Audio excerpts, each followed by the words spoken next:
Pessoal, boa tarde. Hoje iremos discutir um daqueles temas sempre sensíveis dos grandes debates nacionais, principalmente no âmbito das ciências agrárias, né, que tem uma vocação agrícola e tem uma relação direta com a terra, que é a questão da reforma agrária, né? Vamos discutir hoje reforma agrária e mais. Iremos discutir argumentos favoráveis e contrários à reforma agrária, e mais do que isso, né, além de argumentos favoráveis e contrários, nós iremos olhar para uma breve história da distribuição de terra no Brasil e comparar com grandes nações. Muitas vezes a gente encara os problemas do Brasil unicamente como problemas do Brasil. De fato, o são. Há uma questão singular, difícil muitas vezes de generalização. Mas, ao mesmo tempo, é interessante a gente compreender que, às vezes, o que acontece no Brasil já aconteceu em outras nações ou está acontecendo, e esse esforço comparativo, ainda que compreendendo a singularidade do país, é sempre rico, amplia as possibilidades de análise. Então, nós vamos discutir reforma agrária no Brasil, mas nós vamos discutir também como grandes nações lidaram com esse tema aí ao longo da história, tá? Então, nosso esforço é muito nesse sentido da compreensão dos argumentos e ou de outras experiências realizadas em outras partes do mundo. E mais. A tentativa de hoje é mostrar que, quando se fala de reforma agrária, se fala em vários modelos possíveis propostos e ou já realizados em outras partes do mundo. Inclusive modelos dentro de um sistema propriamente dito capitalista. Ou seja, que não tem nenhuma relação com ideias socialistas ou comunistas. Esse é um ponto bem interessante de problematização, até para aprofundar um pouco mais na temática, que, obviamente, ela facilmente, no nosso país, ela tem um rótulo vinculado a ideias socialistas, comunistas. A gente vai ver que há outras vertentes quando se pensa também a questão da reforma agrária. Mas, enfim, primeiro ponto para a nossa observação. No Brasil, hoje, ainda que 86% da população brasileira esteja na zona urbana, né, as regiões de maior pobreza no país ainda são nas questões rurais, né? Infelizmente, ainda são no meio rural. O meio rural é um ambiente em que apresenta ainda desigualdades sociais gritantes, né? E, ao mesmo tempo, somos um país que temos ali um histórico de distribuição de terra bastante desproporcional. Eu começo perguntando para vocês ali, então, né? Com relação à terra no Brasil hoje, se vocês fossem tentar desenhar, como é que está a distribuição de terras no Brasil hoje? Estamos falando de terras, obviamente, do setor agrário, né? Quem detém, qual o perfil dos detentores de terras no Brasil hoje? São pequenos produtores ou são grandes? Número 1. Número 2, a maioria das terras estão na mão de pequenos produtores ou a maioria da terra está na mão de grandes produtores? Os grandes produtores são maioria ou são minoria? Os pequenos produtores são minoria ou são maioria? E aí, como é que é esse censo da distribuição de terra no Brasil? Lembrando que tivemos o último censo, né? O censo agrário de 2017, tá? Que traz dados atualizados.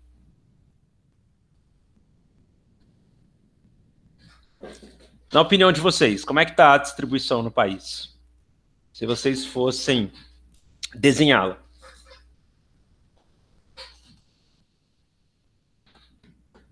Eu acho que os grandes produtores em minoria, mas possuindo maior quantidade de terra. Tá, e nesse sentido, se você fosse levantar um número percentual, na sua opinião, do total de terras no Brasil, quantos por cento estão na mão dos grandes e quantos por cento estão na mão dos pequenos produtores? Vixe, eu acho que eu não consigo nem chutar. 80%?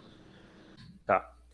Você pegou um atalho, né, Felipe, né? Você pegou um atalho. Você pegou o atalho que é os 20-80, 80-20 que eu brinco nas aulas de administração, que é a lei Pareto. Quase tudo no mundo se move numa cosmologia de 20-80, 80-20. que é o 20-80, 80-20 da lei Pareto, que as pessoas brincam? Geralmente um negócio, sei lá, da área comercial, 80% do seu faturamento, da sua grana, vem da onde? De apenas 20% dos clientes. Por outro lado, 80% dos seus clientes são responsáveis por apenas 20% da sua renda, né? 20, 80, 80, 20. Eu brinco que isso é muito comum em muitas áreas, né? Mas o seu dado, você está correto. Efetivamente, os últimos censos agropecuários mostram isso, que as terras de maior metragem, 80% das terras de maior metragem estão na mão dos 20% dos grandes produtores. Em contrapartida, 80% dos produtores no país são pequenos e representam apenas 20% do total de terra, ou seja, reproduz essa lei. Ou então a gente pode mostrar outros dados, né? Por exemplo, 9,6% dos estabelecimentos agrícolas são latifúndios, né? E ocupam o quê? Quase 78% do território, né? Ou ainda podemos dizer que, no Brasil, o que nós temos?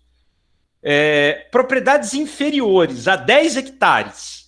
Isso representa o quê? 50% dos estabelecimentos, ou seja, 50% dos produtores no Brasil têm terras que são menores a 10 hectares. Por outro lado, né, isso ocupa apenas 2,4% do território, o que mostra que nós vivemos num país tipicamente herdado uma cultura de grandes latifúndios, ou seja, essa imagem emblemática, muito usada para problematizar a desigualdade no país, é reflexo de um Brasil que nós lideramos os rankings de desigualdade mundial.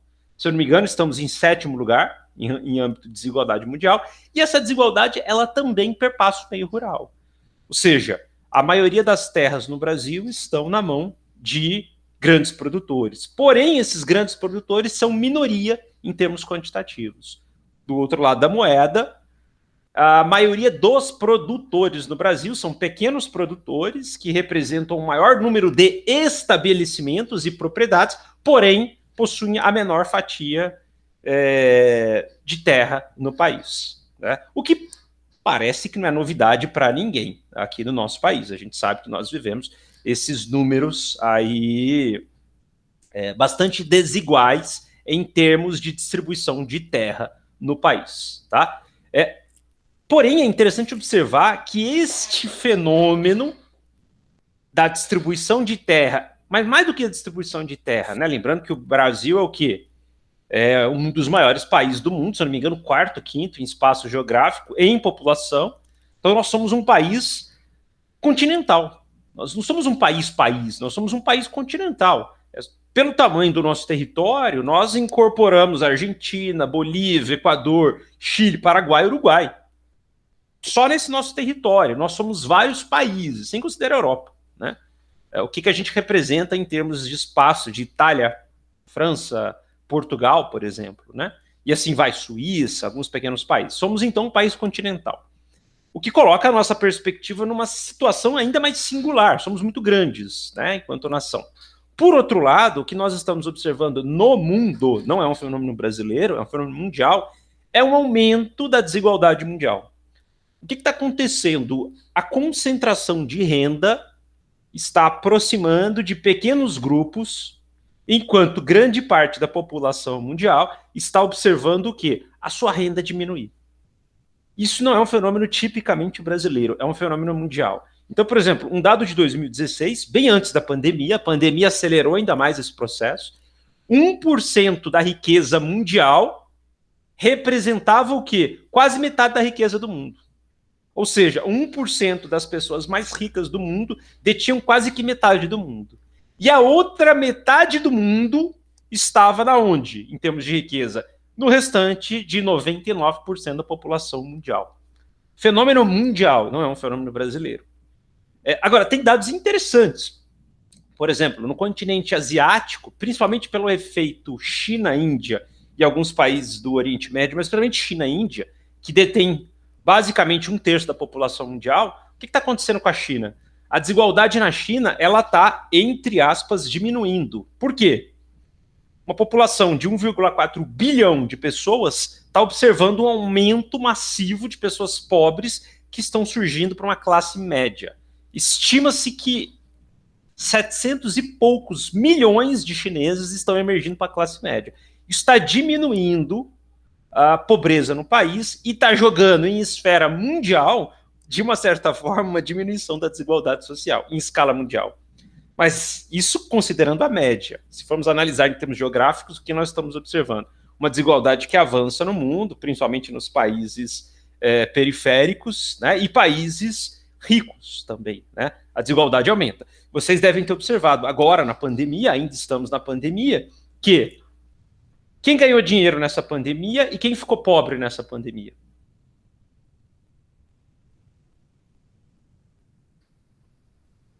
O que aconteceu com os bilionários do mundo nesta pandemia?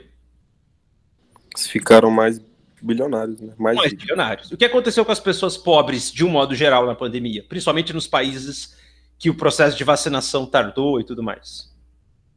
Desceram na escala de pobreza. Desceram na escala social.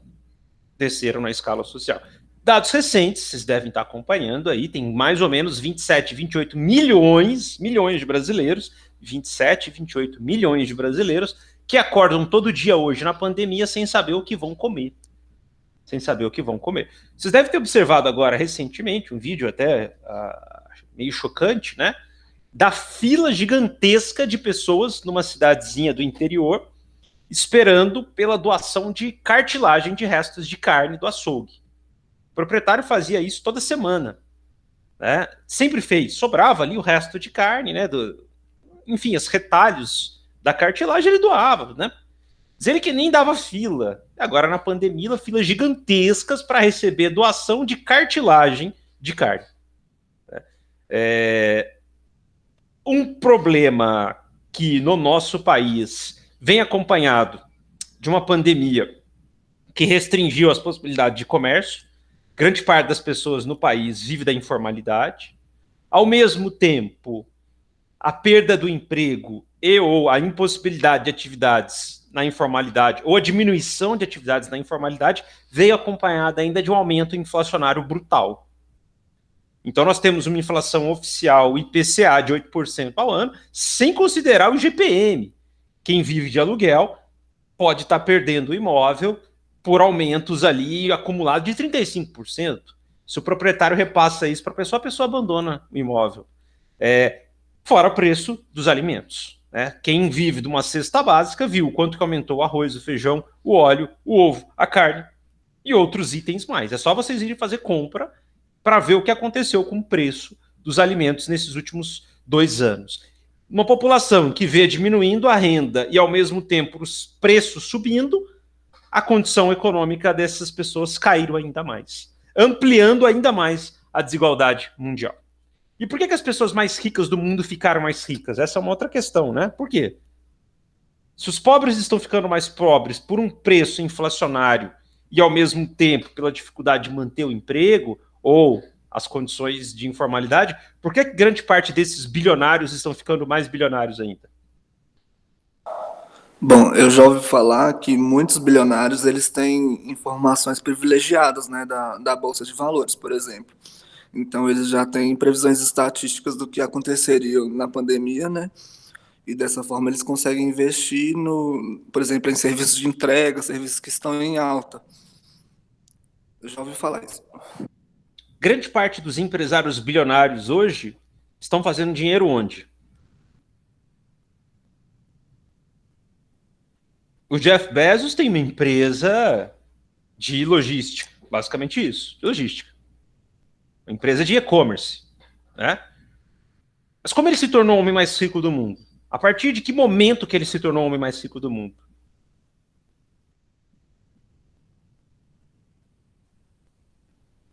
Quando ele dominou o mercado americano e se tornou um dos principais e-commerces do mundo? Ou a partir do momento em que ele abriu a empresa dele no capital de mercado de ações, dominando o mercado de entregas e se tornando uma empresa no âmbito de tecnologia em que o preço das ações dessa empresa explodiu, principalmente no período da pandemia. O que aconteceu com o peso das ações das empresas da área de tecnologia no período da pandemia? Aumentaram, diminuíram ou se mantiveram?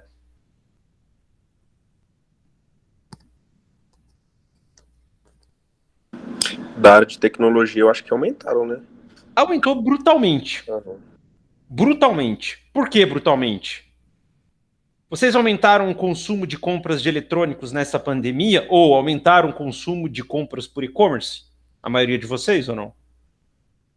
Sim, porque as lojas físicas tiveram pararam, né, de funcionar, então o mercado online foi o que favoreceu a compra de tudo praticamente. Grande parte dos bilionários atuam no mercado de tecnologia e ou no mercado de ações relacionados à abertura de capitais. As ações dessas empresas explodiram. Muitos deles fizeram dinheiro no mercado de ações. Muitos outros, obviamente, estavam no comércio e setores do comércio que se beneficiaram com isso. Claro que não foram todos os setores que se beneficiaram, obviamente, né? Principalmente os setores da área de tecnologia foram os que mais cresceram. E são, de um modo geral, ranking dos bilionários do mundo, a maioria deles, parte deles estão atuando no setor de tecnologia. As empresas mais ricas do mundo hoje são empresas da área de tecnologia. Basicamente, quase todas são da área de tecnologia. Enfim, isso vai mostrar que a desigualdade aumentou. Os bilionários ficaram mais ricos na pandemia, os pobres ficaram mais pobres na pandemia. Na maioria dos países que tiveram atraso no processo de vacinação, que vivenciaram a crise da pandemia. Então, esse é um aspecto gritante de um sistema que já é por si desigual, né? Enfim, mas o nosso tema é reforma agrária. Então, nós estamos ali até discutindo uma dimensão desse processo de desigualdade, que é a questão da terra. Eu começo com uma pergunta para vocês, né? Partindo do pressuposto, né? Partindo dos fatos de que nós somos um país cuja desigualdade de terra é bastante acentuada, isso é um fato, isso não é uma teoria, é um fato. O censo agropecuário indica a concentração de terra, tá? Eu pergunto para vocês, qual que é a origem da terra no Brasil? Ou como chegamos aonde estamos hoje? Por que disso? Né? Porque somos um dos países mais desiguais nessas questões de distribuição de terra, ao mesmo tempo em que somos o segundo maior produtor de alimentos do mundo e lideramos o mundo em algumas culturas, né? Ou alguns produtos. Somos uma das referências mundiais em commodities, por exemplo. E por que, mesmo sendo referências mundiais em commodities, líderes em produções em larga escala, vivenciamos grandes desigualdades de terra no país? O que explica a nossa história?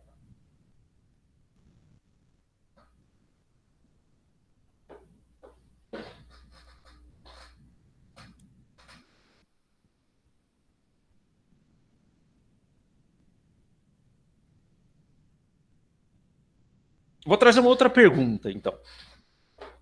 E aí a gente pode, a partir dessa pergunta, retomar essas dimensões históricas aí da nossa terra, tá?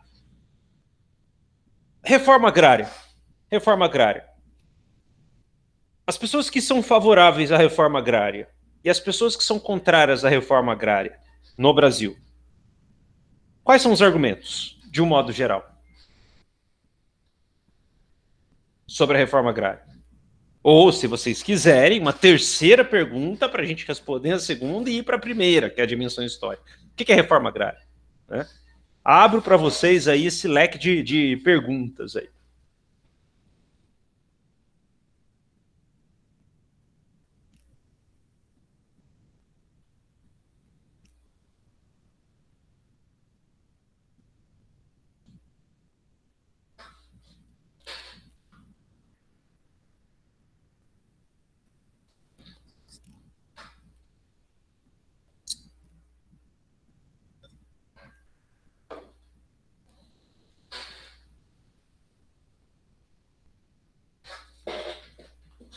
E aí, pessoal, estão me acompanhando aí? Como é que está a situação?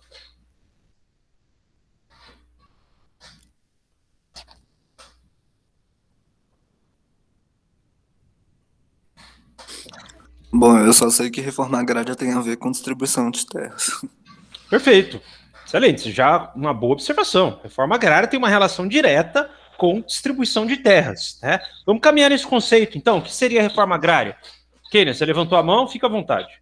Se eu não estou enganada, a reforma agrária, ela se deu, eu não me recordo como que se deu em si, mas a finalidade dela era justamente isso.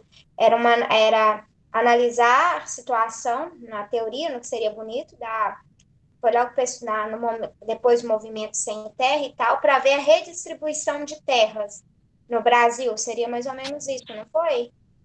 Você trouxe um ponto bem interessante, do ponto de vista cronológico. O movimento do sem terra surgiu após propostas de reforma agrária ou a reforma agrária existiu antes? A legislação de reforma agrária no Brasil existiu antes do movimento ou o movimento existiu antes da reforma agrária? Se eu não estou enganado, já existia o movimento sem terra. Acho que existia o movimento sem terra. Eu me recordo facilmente, porque eu sou bastante noveleira, e eu lembro que quando começou a se falar muito de reforma agrária, teve até aquela novela Rei do Gado, onde um político ele comentava referente a isso, que tinha que ter essa questão da reforma agrária para tentar atenuar um pouco a desigualdade e dar oportunidade para o pessoal ter as mínimas condições de moradia para plantio. Então, o movimento sem terra ele já vem antes. A reforma agrária ela vem depois, eu não me recordo o ano. Mas na década de 90. Tá, aí você trocou um ponto bem interessante, né? É a sua percepção, isso é muito rico. A sua percepção é a percepção, de um modo geral, nossa, né? Porém, do ponto de vista histórico, foi exatamente o contrário. Olha que coisa interessante. A legislação da reforma agrária no Brasil surgiu em 1967 no governo militar, 1967. Em 1970, o governo militar criou o Instituto Nacional de Colonização e Reforma Agrária. O Hernani trabalhou. Instituto Nacional de Colonização e Reforma Agrária. Qual que era a proposta do INCRA? Que é o INCRA. Era povoar a região norte do Brasil a partir de reforma agrária, num governo militar. O movimento do sem terra surgiu no Brasil só em 1980. Claro que, antes disso, existiam no país, por exemplo, ligas camponesas, desde 1920, 1930, com ideais de esquerda, sim, ideais de esquerda, ideais associados a propostas de revolução do campo. Isso perpassou a história do campo, né? A Coluna Prestes, né? 30-40, foi um movimento de proposta de reforma agrária do Partido Comunista, na figura do Luiz Carlos Prestes, que obviamente foi preso pelo Getúlio. Olga foi entregue aos alemães, né? E o movimento de Coluna Prestes, que propunha uma reforma agrária, foi desmantelado. A história do Brasil, e isso que você está dizendo é uma verdade, sempre não, desde 1920 e 30, teve ali conflitos de ideologias. Porém, do ponto de vista legal, a gente tem uma reforma agrária em 1967 que começa no norte do Brasil.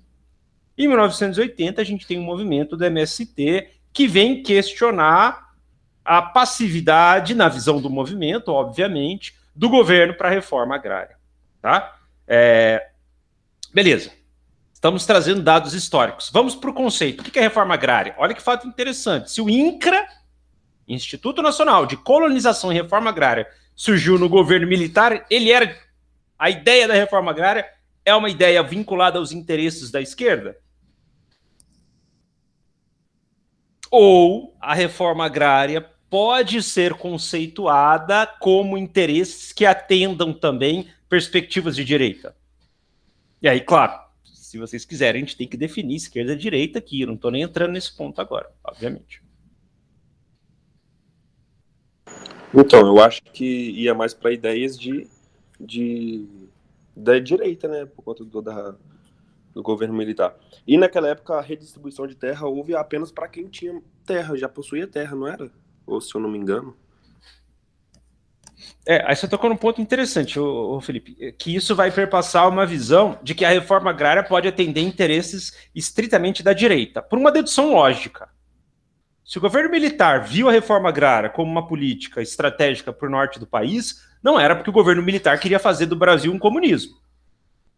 Hoje, tem pessoas, eu não vou nem dizer autores, com todo respeito, pessoas que levantam teorias que, com todo respeito, para mim são conspiracionistas, de que o movimento militar no Brasil era de esquerda. Aí, com todo respeito, eu nem gasto nossa energia discutindo isso, né? Dizendo que o movimento militar no Brasil fomentou as universidades públicas com ideais de esquerda, financiando o comunismo dentro da universidade. Aí me perdoem, né? Eu acho que a gente nosso tempo é mais precioso do que a gente brincar com isso. Mas, enfim, tirando algumas coisas que eu considero, com todo respeito, aqui colocando o meu juízo de valor difícil de sustentar do ponto de vista lógico, né? Equívocos analíticos gigantescos, obviamente que o governo militar ele era de direita, ele atendia interesses da direita. Se ele atendia interesses da direita, por que propor uma reforma agrária no norte do país? E aí eu vou fazer uma outra questão anterior a essa, não vamos ficar falando muito do Brasil, vamos comparar com o mundo. Estados Unidos, já fizeram alguma reforma agrária? Japão, na sua história, já fez alguma reforma agrária? Coreia do Sul, não estou falando da Coreia do Norte. Coreia do Sul, já fez alguma reforma agrária? Grandes nações europeias, que obviamente se fundaram em estruturas latifundiárias e tal, também fizeram reformas agrárias? Ou a reforma agrária foram fenômenos basicamente idealizados, por exemplo, por México, por Cuba, por China e assim vai? E aí volta a segunda questão. O que é a reforma agrária?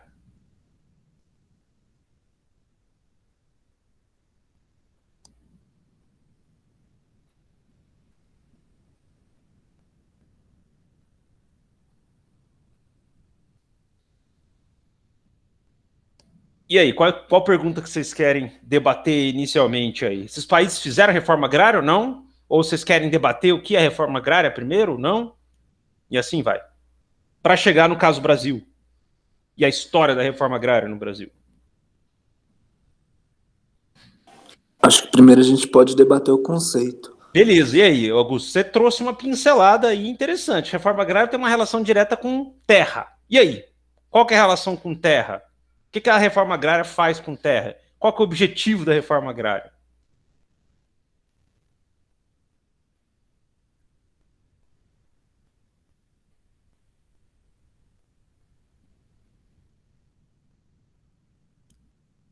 Imagino que seja um incentivo para a ocupação de terras de lugares que ainda não foram ocupados, por exemplo.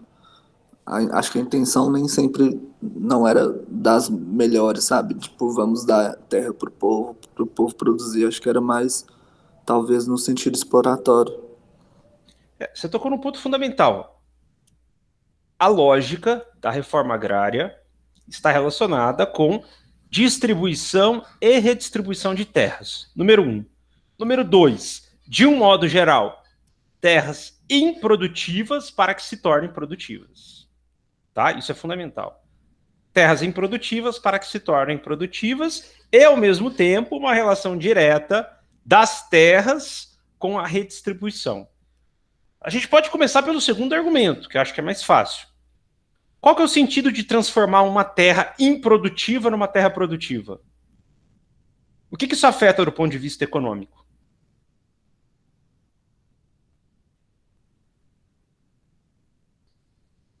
Que agora aquela terra vai produzir vai estar produzindo alguma coisa, né? Vai estar gerando renda.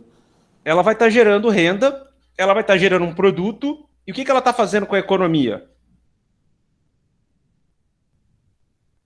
Quando eu lanço mais produtos e alimentos no mercado, o que eu estou fazendo com esses produtos e alimentos? Eles vão baixar o preço por causa do... Eles tendem a baixar o preço, porque eles vão gerar concorrência, eles vão aumentar a oferta. Isso faz com que o preço fique mais acessível para a população pode consumir mais esses produtos, o que pode fazer com que isso gere mais emprego, mais contratação e mais renda. Tem alguma coisa comunista nessa ideia aí?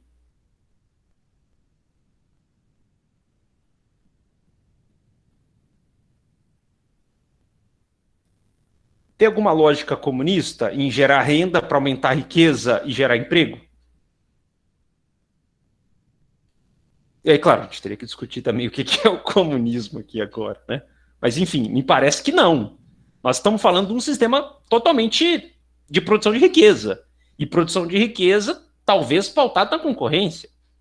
O que nós estamos falando quando a reforma agrária propõe a redistribuição de terra? Ela propõe a redistribuição de terra, preferencialmente terras improdutivas, para que essas terras se tornem produtivas. Tornando produtivas, isso gera renda, isso gera emprego, isso gera produto e mercadoria que aquece a economia.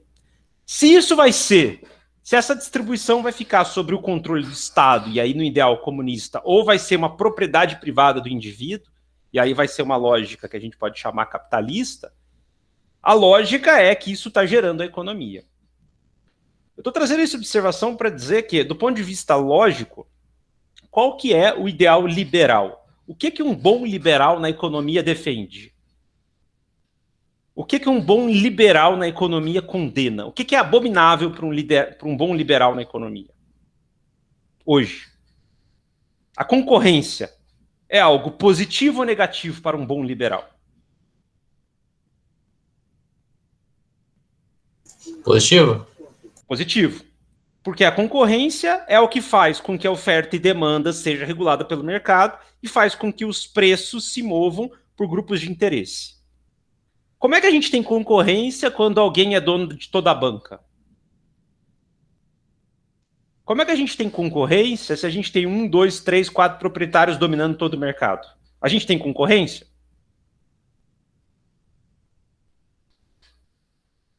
Talvez uma concorrência monopolista. E isso é abominável para um bom liberal. Então o que o bom liberal defende? A livre concorrência e, vírgula, estruturas que evitem monopólios de mercado. Então, um bom liberal capitalista, ele vai enxergar uma política de redistribuição de terra que possibilita que novos players entrem no mercado, ofertem produtos e serviços, como algo positivo ou como algo negativo? Deveria ser visto como uma coisa positiva. Se isso pode ser visto como uma coisa positiva, a gente pode perguntar, países como Estados Unidos, da sua história, já fizeram algum tipo de reforma agrária ou não? Japão, país capitalista, já fez algum tipo de reforma agrária ou não? Coreia do Sul, o modelo perfeito do capitalismo, né? Perfeito em termos de ideal, como é vendido. Já fez algum tipo de reforma agrária ou não?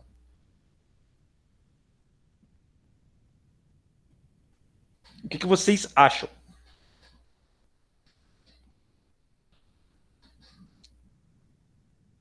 E aí, reforma agrária entendida por uma ação governamental, talvez, se a gente considerar a centralidade no governo, de redistribuição de terras, preferencialmente improdutivas para produtivas, partindo desse pressuposto. Ao mesmo tempo, buscando diminuir as desigualdades do ponto de vista de um sistema econômico. Porque sistemas monopolistas não favorecem a concorrência. A concorrência, a ausência de concorrência caminha para o monopólio, isso é prejudicial porque não há oferta e demanda. Ou seja, é possível, dentro de um sistema liberal, de um ideal, por exemplo, de direita, defender algumas propostas de reforma agrária? Bom, liberalmente falando, sim, né? Acho que sim. Se não, o governo militar não teria criado o INCRA no Brasil em 1970. Se não, o governo militar não teria proposto uma política de reforma agrária no norte do país. Não quer dizer que deu certo, mas foi uma proposta. O Hernani trabalhou 3 anos no INCRA.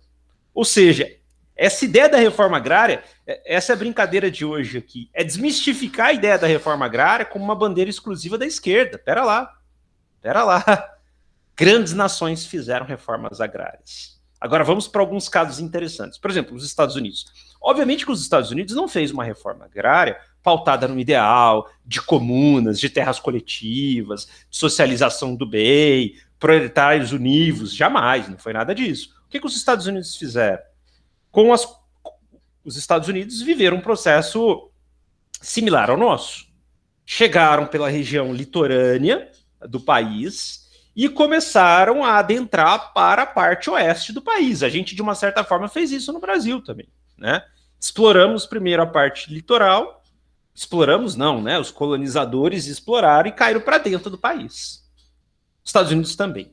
Nesse processo de entrada para dentro do país, né, da expansão de terra, principalmente depois da guerra de sucessão americana, o que os Estados Unidos fizeram?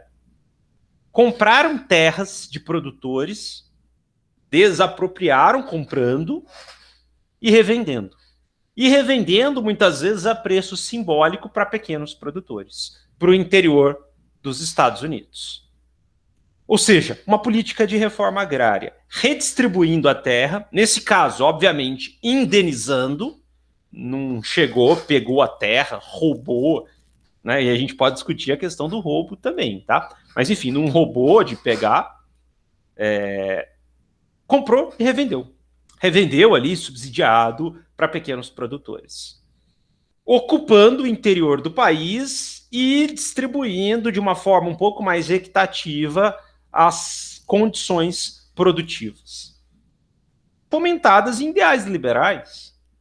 Se eu ofereço uma terra, por exemplo, para o Matheus, para a Lara, para a Natália, para a Ênia, e Kênia, Augusto, eu sei que vocês vão produzir. Vocês vão produzir, vão contratar funcionários, vão gerar economia. Todos vocês serão pequenos proprietários. Teremos aqui 7 empresas competindo entre si, ou talvez até cooperando entre si. Agora, se eu deixo tudo na mão da Lara, ela pode ditar o preço do mercado. Ela pode, sendo a única empresa na região, determinar a regra do mercado, colocar o preço que ela quiser e monopolizar o mercado. E isso é prejudicial para um sistema capitalista. Olha que nós estamos defendendo a reforma agrária no viés da direita. Enfim, o Japão fez a mesma coisa. O que o Japão fez? Um país marcado por uma cultura agrícola centrada em grandes latifúndios, utilizou do mesmo processo. Desapropriou terras, principalmente terras em regiões ali do estado, e repassou para pequenos produtores. A Coreia do Sul fez a mesma coisa. A Coreia do Sul fez a mesma coisa. O que a Coreia do Sul fez? Preocupada, obviamente, com o avanço do socialismo na Coreia do Norte, viu que, se não redistribuísse terra para a população, o que poderia acontecer com a população? Olha, estou lascado, não tenho nada, eu começo a me identificar com ideais socialistas. Poxa. Agora, se o governo me dá a terra e fala que a terra é minha, para que eu vou compartilhar minha terra se eu já ganhei minha terra? A Coreia do Sul também fez políticas de reformas agrárias. Então, grandes nações fizeram reforma agrária. A Revolução Francesa foi o maior exemplo de reforma agrária da história. O que foi isso? Quem era dono das terras até 1789? Quem eram os proprietários das terras naquele período? A coroa? O reinado, os reis, a coroa e quem mais? Burguesia? Pouquíssimo. Pouquíssimo. A burguesia não tinha peso. Inclusive foi um dos germes fundamentais da reforma agrária. Estava crescendo, mas detinha poucas terras. Mas o monopólio da terra estava na coroa e quem mais detinha terra naquele período?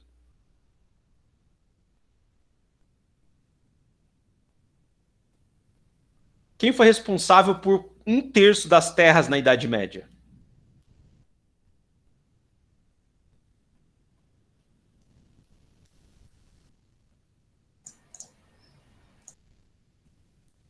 Eu estou a Igreja Católica, mas não tem A nada a ver. igreja. Exatamente. A igreja. Por isso que o pacto da nobreza e da igreja era sempre aquela relação teológica.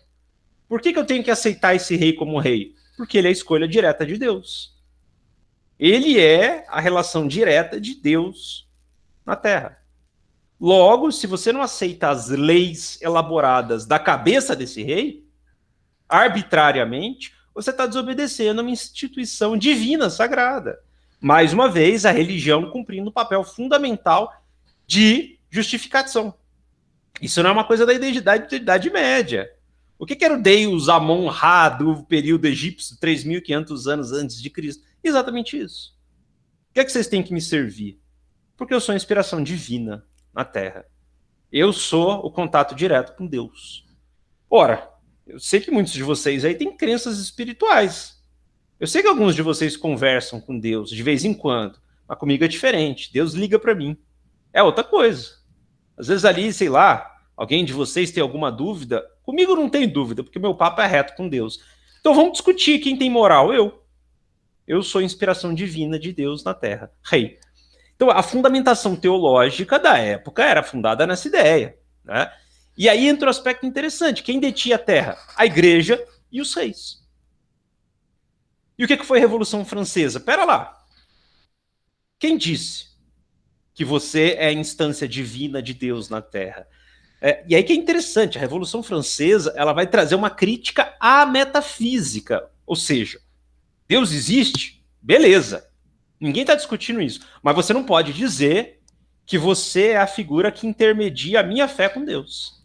E aí que é a ruptura da Revolução Francesa radical com a teologia. Olha, você tem direito de acreditar no que você quiser, mas você não tem direito de dizer que você tem privilégios sobre mim porque o seu Deus é o superior ao meu. Jamais. Quando se trata de Estado, a igreja não pode entrar na interferência. Então a Revolução Francesa teve esse papel de ruptura radical com a lógica do período. E fez uma reforma agrária. O que foi essa reforma agrária? O monopólio da terra não pode ser exclusivo do reinado e da igreja.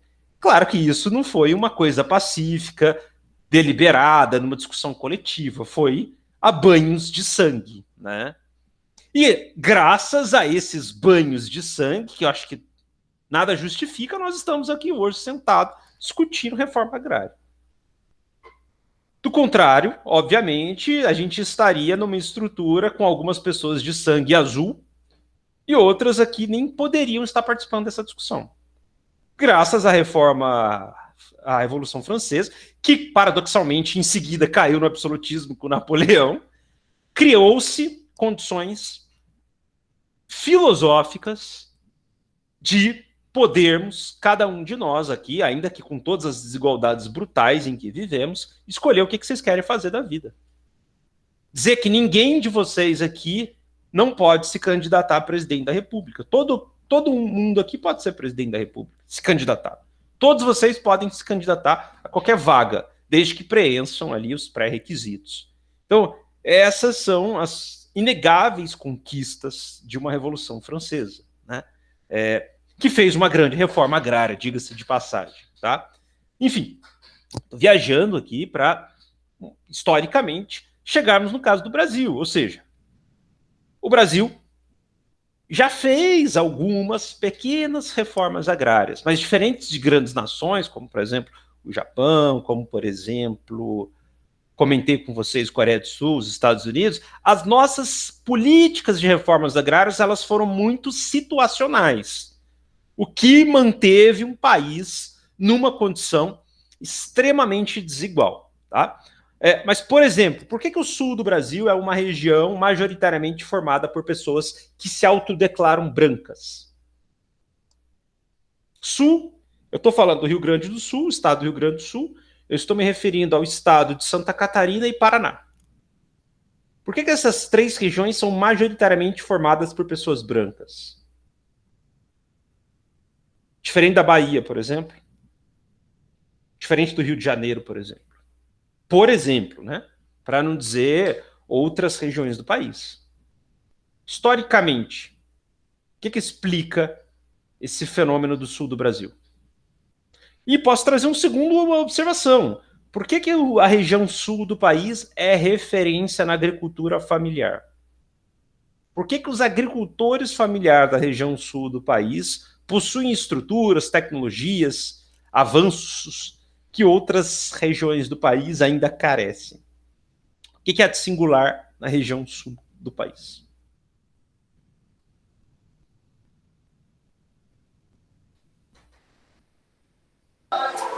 Porque teve incentivo à imigração?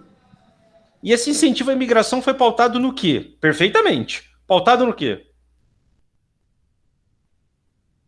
Reforma agrária ou não?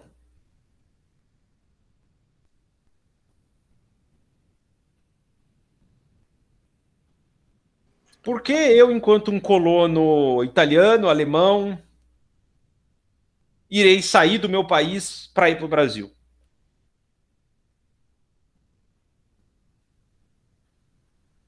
Eles ofereceram terras para eles? Porque eles vieram com benefícios, se muitos desses benefícios pautados em terra. Olha, imagine que interessante hoje se eu falasse para vocês que são das ciências agrárias, que se vocês mudarem, por exemplo, para um país X, vocês irão para lá com terra e capital. Quem anima a começar do zero aqui e começar lá já com terra e capital? E depois vocês podem voltar, se quiser. Olha, é o interesse, é o incentivo. Foi exatamente isso que o governo brasileiro, na época, né, colônia portuguesa, fez. Uma política de migração para o sul do país. Reforma agrária. Redistribuição de terras do Estado para pequenos agricultores familiares colonizarem o país. Essa foi a primeira e segunda onda de colonização. Aí depois tivemos a terceira, ocasionada, consequentemente, por questões vinculadas à Primeira e Segunda Guerra Mundial. Mas antes, as colonizações formadas no século XIX no Brasil, 1800 e pouco, ainda no período de Dom Pedro, reforma agrária. O que o governo brasileiro fez? Redistribuiu terra no sul do país.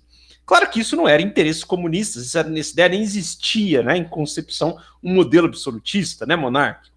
A ideia era o quê? Ocupar uma região que precisava ser ocupada, embranquiçar a população, que era majoritariamente negra no país, e, ao mesmo tempo, expandir a fronteira do Brasil com interesses do Uruguai, lembrando que o Uruguai era do Brasil, né? São essas questões interessantes, interesses bélicos ali, ninguém fez isso por altruísmo e tal. Mas, enfim, uma política de reforma agrária. Então, tivemos no nosso país uma certa política de reforma agrária, num governo monárquico com interesses de ocupação de território, que redistribuiu terra, né, movimentando, obviamente, uma lógica econômica subsidiada pelo governo. Então, tivemos ali um histórico de reforma agrária também no país, tá? Enfim, só trazendo alguns elementos ali para dar uma bela de uma devagada aí sobre essas vertentes. Agora, vamos para o outro lado da moeda, vamos para o lado da defesa da reforma agrária numa perspectiva de esquerda e mais, num conceito de roubo, tá? Agora nós vamos numa outra dimensão. Para interpretar, obviamente, as questões da reforma agrária num ideal de esquerda, beleza? E aí, claro, dentro desse ideal tem milhares de vertentes. Eu estou sendo extremamente reducionista aqui, estou simplificando em demasia esses conceitos, são muito mais complexos do que essa breve explanação. Vamos a uma questão chave da reforma agrária. Quem é contrário à reforma agrária vai dizer o seguinte: olha, eu sou contrário à reforma agrária porque eu não acho justo que alguém venha, pegue minha terra que eu comprei e dê para outra pessoa. Isso é roubo.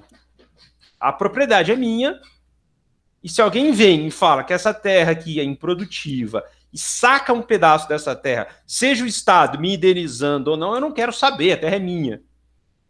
Se eu não quiser fazer nada, eu não faço nada com a terra. Só que a Constituição Brasileira de 88 garante os direitos das condições básicas e a própria legislação de 88 garante políticas de reforma agrária. É importante ver que há um respaldo legal para isso, né? Não é por todo arbitrário. Mas tudo bem, vamos pegar o caso do seguinte exemplo.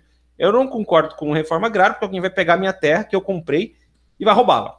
E se nós estamos indo no limite do conceito. Um limite que não há desapropriação, tá? Se houver desapropriação, beleza, a terra é minha, o governo compra, vendia a terra, não queria, mas vendia.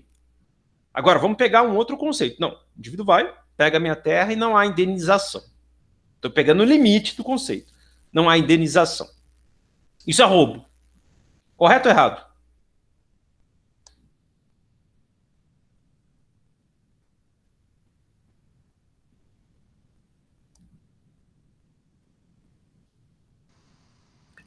Eu acho que não é roubo, não, porque ele só tá pegando de volta uma coisa que ele deu antes, né? Aí entra da propriedade privada. E que é um ponto de reflexão que a gente pode analisar a história da terra no nosso país, tá?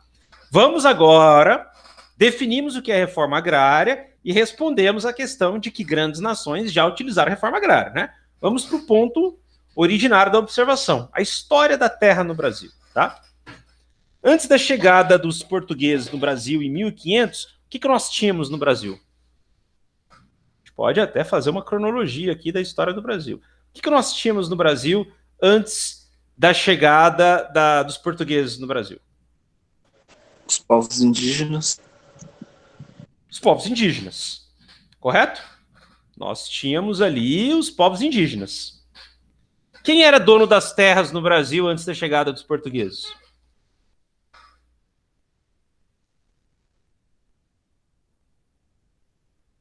Quem era dono do Brasil antes da chegada dos portugueses? Em tese, quem vivia aqui, né? Teoricamente, quem vivia aqui. Onde tinha índio, o índio era o dono da terra, né? Exatamente. Os portugueses chegaram no Brasil, o que os portugueses fizeram? Um contrato de compra e venda assinado no cartório com os índios, e os índios venderam a terra para os portugueses, e os portugueses colonizaram o Brasil. Essa é a nossa história, não é? Claro, com certeza. Com certeza não teve nenhum contrato de compra e venda. E como que ocorreu o processo de colonização no Brasil? Os portugueses chegaram aqui e falaram o quê? Descobrimos, isso é nosso. Isso aqui é nosso. E mais, vocês vão trabalhar para mim. E eu não vou pagar nada. Por quê? A resposta é clara, porque Deus quis. Deus quis. E aí o índio vai dizer, e o meu Deus? Não, o seu Deus não existe.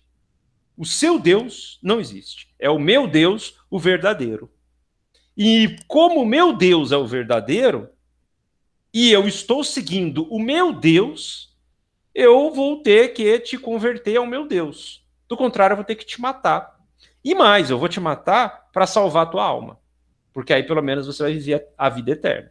Então, qualquer forma de religião existente anterior aqui não é válida. É válida única e exclusivamente o meu Deus, que é o único Deus verdadeiro, fundado na Escritura. E eu vou pegar um documento sagrado e vou dizer, olha, aqui diz, é o único Deus, a minha missão é levar o Deus para os quatro cantos da terra, e eu vou ter que fazer uma guerra santa. E aí eu vou colonizar vocês. E essa terra de vocês é minha. A partir de agora, essa é a minha terra. Estou falando alguma besteira aqui, eu estou inventando algum fato na história, não foi bem isso que aconteceu, as coisas foram muito mais legais, eles tomaram cerveja antes. Ou é mais ou menos essa história da colonização no mundo afora? Ou é mais ou menos isso que os espanhóis fizeram em toda a América Latina? Ou é mais ou menos isso que os europeus principalmente fizeram na neocolonização do continente africano? Ou é mais ou menos isso que o Japão fez na China? Ou é mais ou menos isso que os povos romanos fizeram quase que no mundo inteiro? Que os mouros fizeram na Europa? E assim vai. É mais ou menos isso ou estamos aqui viajando? Enfim. Beleza. Essa terra aqui é minha agora. Vocês trabalham para mim, né? Essa é uma vontade divina. Só que agora a gente precisa organizar. Pô. O Brasil é muito grande. Lembrando que metade do Brasil era de Portugal. Quem dominava a outra metade do Brasil? Quem que era dono da outra metade do Brasil? O famoso Tratado de Tordesilhas. Olha a questão do Enem, hein? Quem dominava a metade do Brasil? A outra metade do Brasil. Quem que era dono da outra metade do Brasil?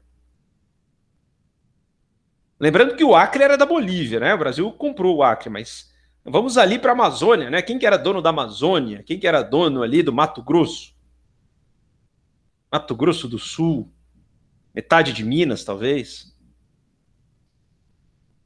Metade era dos portugueses e a outra metade era dos índios, que foi assinado no cartório. Vocês lembram disso, que a gente comentou, né? Os espanhóis. Metade do Brasil, Tratado de Tordesilhas, metade do Brasil era dos portugueses, metade dos espanhóis. Obviamente que os espanhóis foram comidos, literalmente, geograficamente, pelos portugueses. O que foi a grande sacada dos bandeirantes no Brasil? Os bandeirantes não foram caçar ouro. Eles foram caçar o quê?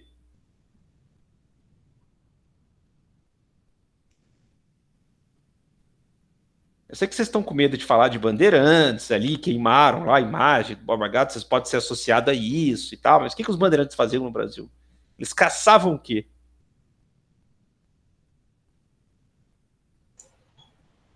Qual que era a moeda da época? Ouro, né? Eles descobriram o ouro. Caçando o quê?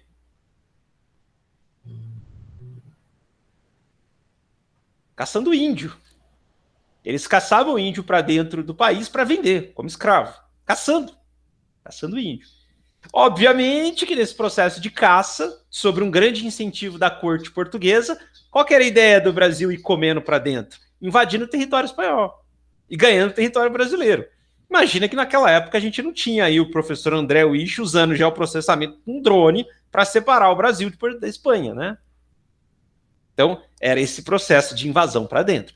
Nesse processo, obviamente, os bandeirantes descobriram o ouro. E aí veio ali uma segunda cultura, ou melhor, um segundo ciclo econômico brasileiro, né? Mas, enfim, nesse período do Brasil, metade do Brasil era de Portugal. Como o território era muito grande, o que os portugueses fizeram? Como é que eles dividiram o Brasil? A gente tem que dividir as terras aí para gerenciar. O que os portugueses fizeram?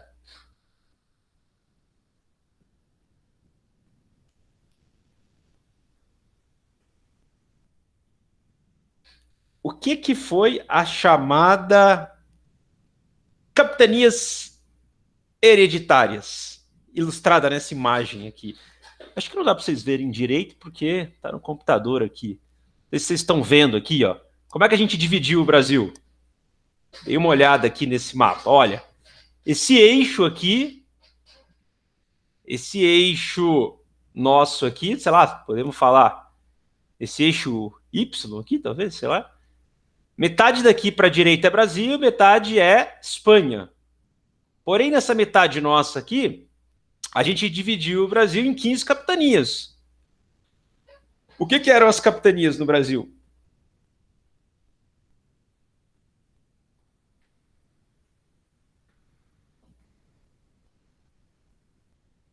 O que eram as capitanias no Brasil?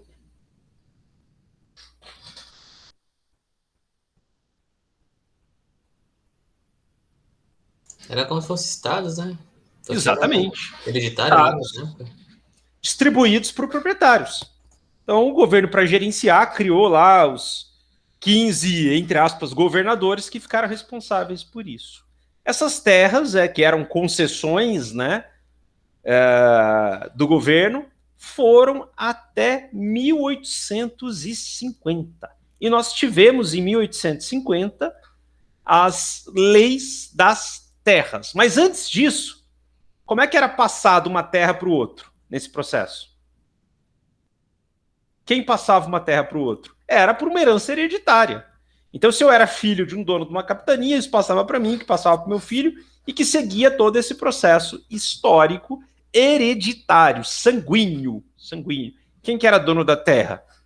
Era um processo sanguíneo. Em 1850, nós tivemos o quê? A primeira lei de Estado sobre terras, dizendo o seguinte: olha, a partir de 1850, as terras vazias, ou seja, aquelas terras que não estão sendo ocupadas, vão ser do Estado, tá? E o Estado vai começar a comercializar a terra. Por outro lado, qualquer pessoa que tiver terra vai poder, agora sim, registrar a terra. Então, se você quiser, você pode registrar a sua terra. Só que, para você registrar a terra, você precisa de dinheiro para ter o documento da sua terra. E aí começa um processo de grande grilagem e desocupação de terra daqueles pequenos produtores que não tinham condições. Os escravos recém-libertos, os poucos escravos recém-libertos, não tinha grana. E aí nós saímos de um sistema hereditário pautado em 15 grandes capitanias. Para quê? Para compra e venda de terras pautada em grana, em quem registra fica dono da terra. E aí nós temos de 1850 até hoje um processo de compra e venda de terra, e aí entra as figuras, obviamente, depois legais de compra e venda, daqueles que lá atrás compraram as terras ou conseguiram registrar as terras com o governo, e aqueles que não compraram ficaram sem terras. Pois bem, aí a gente entra num ponto bastante sensível da nossa discussão. Eu, por exemplo, comprei esse lote aqui que eu moro, construí uma casa. O que garante, do ponto de vista legal, que essa casa aqui é minha? ponto de vista legal. Como é que eu posso legalmente comprovar que essa casa é minha? Hoje. Com documentos. Exatamente. E quem que dá o laudo do documento dizendo que essa casa é minha? O juiz. Se chegar na justiça, sim. Exatamente. O juiz vai julgar se é meu ou não. Mas quem determina se isso é meu ou não? O governo. Qual que é o órgão do governo que diz essa casa é do Daniel?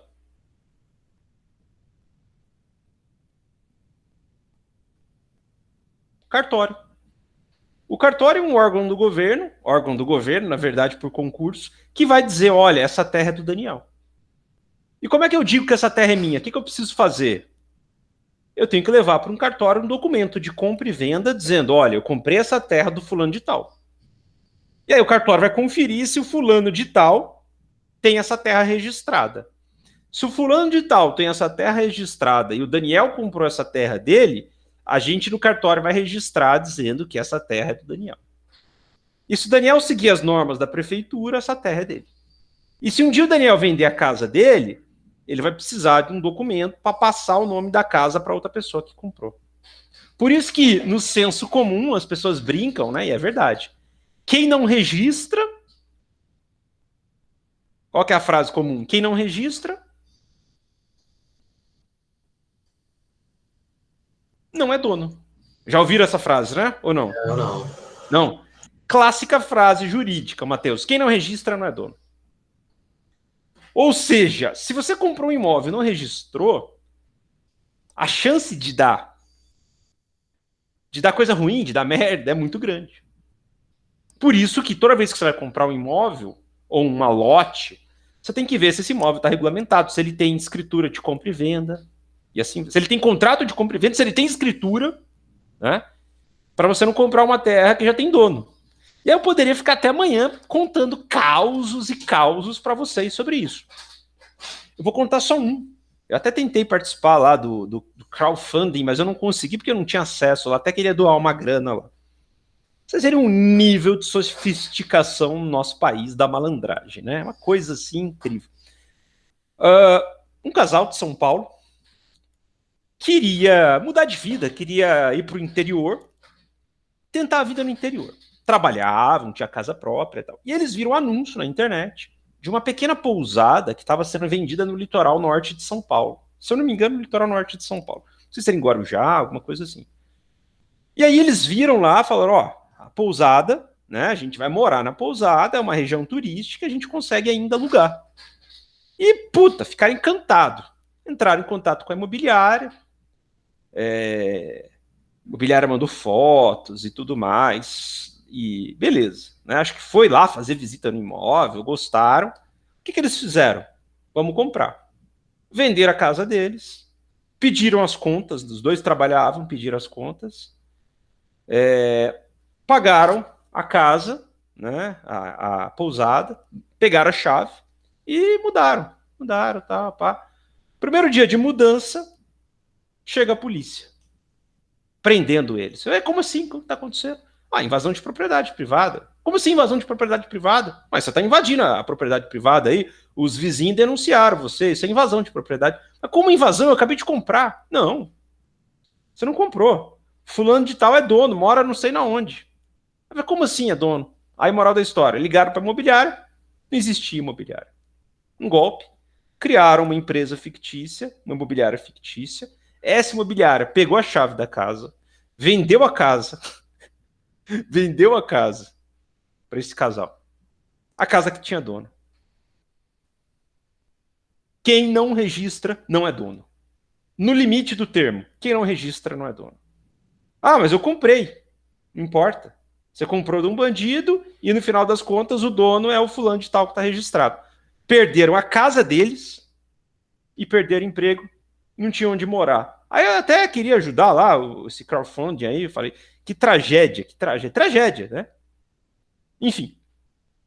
Não só para mostrar os golpes, mas para mostrar como essa lógica da propriedade privada, hoje, ela se funda no conceito de quem não registra não é dono. Logo, se eu invado uma terra que não é minha, eu estou roubando. Porém, a gente pode argumentar o seguinte, beleza, estou roubando. Mas quem disse que essa terra que você comprou não é uma terra roubada do roubo, do roubo, do roubo, do roubo? E a gente pode cair num aspecto mais sensível ainda. As comunidades indígenas, não eram elas donas de tudo? Então como é que a gente pode estar em pleno século XXI discutindo reserva ambiental, sendo que eles são donos do Brasil?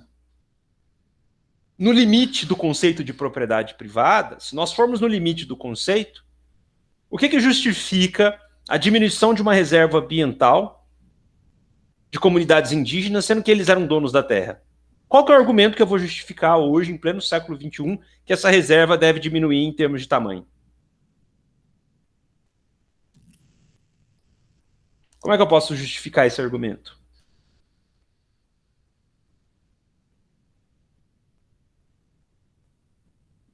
É possível ou não?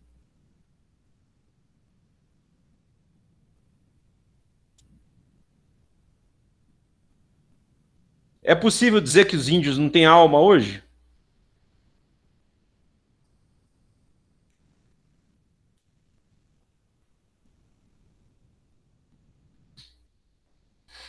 O que vocês acham? Não Bom, depende. hoje em dia não é possível. Não é possível dizer que os índios não têm alma hoje, né? É possível dizer que os índios são uma raça inferior à nossa? É possível hoje dizer, olha, é uma raça inferior, eles têm alma, mas eles são primitivos? É possível dizer isso? Também não. Também não. Mas é possível dizer que eles não produzem, que eles são improdutivos, que eles não estão produzindo e não estão contribuindo com o agronegócio brasileiro. E que por não estarem contribuindo com o agronegócio brasileiro e estarem, mais do que isso, prejudicando as nossas exportações, cabe ao Estado, pensando no bem coletivo, em desapropriá-los e indenizá-los. Porque as terras deles são grandes e improdutivas. E índio não precisa de terra.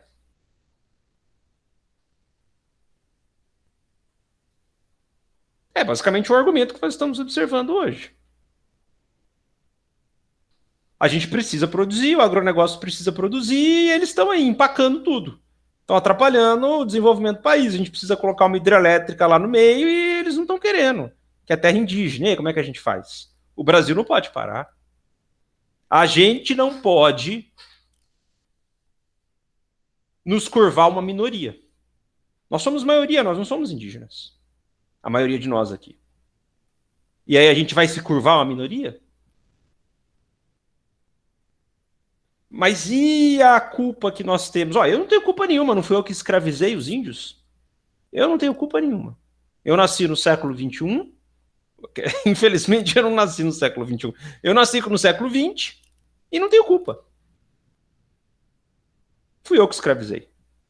Não foi meu pai, não foi meu avô. Então paciência. E se foi meu avô, não foi meu pai. Eu não tenho nada a ver com isso.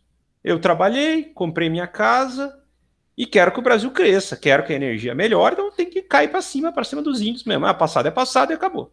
Não tenho dívida nenhuma. Eu não tenho dívida nenhuma com o índio. É um outro argumento. É um outro argumento. Né? Então estou trazendo aqui algumas problematizações sobre o ponto de vista de argumentos que vão fundar ideias favoráveis ou ideias contrárias ali a propostas de concepções vinculadas à reforma agrária. Né? E esse é um grande impasse que a gente observa até hoje. Né? Visões diferentes, sejam elas favoráveis e contrárias. E o interessante, como os argumentos vão mudando ao longo da história. É o que a gente pode chamar muitas vezes regimes de verdade. Como que crenças, muitas vezes no passado, absolutas, passaram a ser questionadas ao ponto de hoje em serem insustentáveis. Não dá mais para dizer que o índio é primitivo, que ele é uma raça inferior, e não dá para dizer que o índio não tem alma mais. Isso, 400 anos atrás, era um fato. Fato. A gente não discutia. Mas não tem alma. Não tem alma. Então, esse é um aspecto muito interessante. Há alguns estudiosos dos movimentos racistas no Brasil que eles vão dizer que, inclusive, esse tipo de artimanha ele tem um fenômeno psíquico para lidar com a neurose. Se eu coloco esse indivíduo como uma raça inferior, se eu coloco esse indivíduo como um sujeito não útil, eu me sinto menos culpado de explorá-lo no talo. Eu não sinto culpa de explorá-lo. Agora, se eu considero ele igual a mim, o que justifica o meu direito de explorá-lo? E se eu assim o fizer, eu vou me sentir talvez mal. Obviamente, considerando uma estrutura psíquica neurótica, né?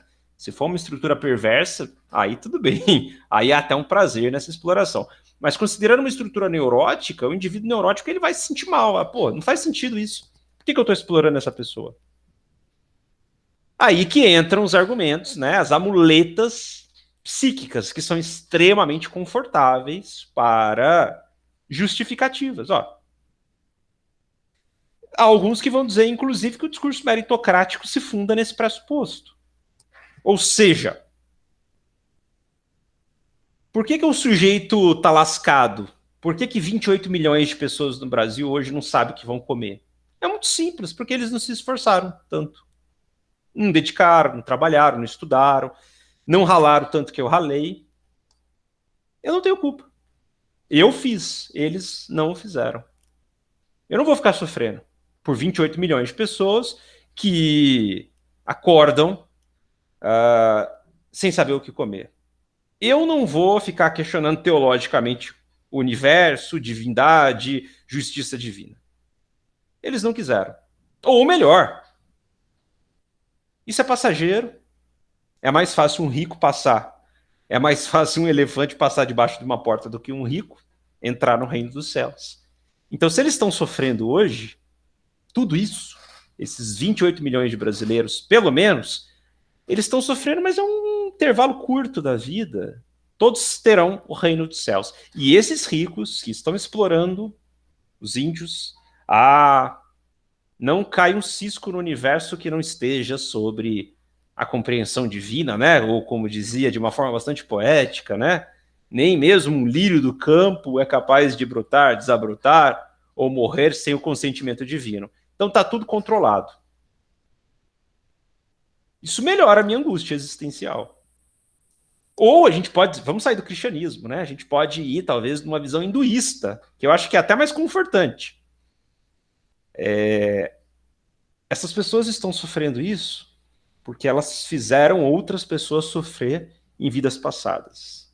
E esse processo de sofrimento é um processo de amadurecimento espiritual. Na próxima reencarnação, numa visão hinduísta, essas pessoas virão em condições econômicas melhores. E eu, que tenho isso tudo hoje, esse conforto, é porque eu já vim de muita reencarnação. Vocês não sabem meu passado, gente. Vocês não sabem o que eu sofri.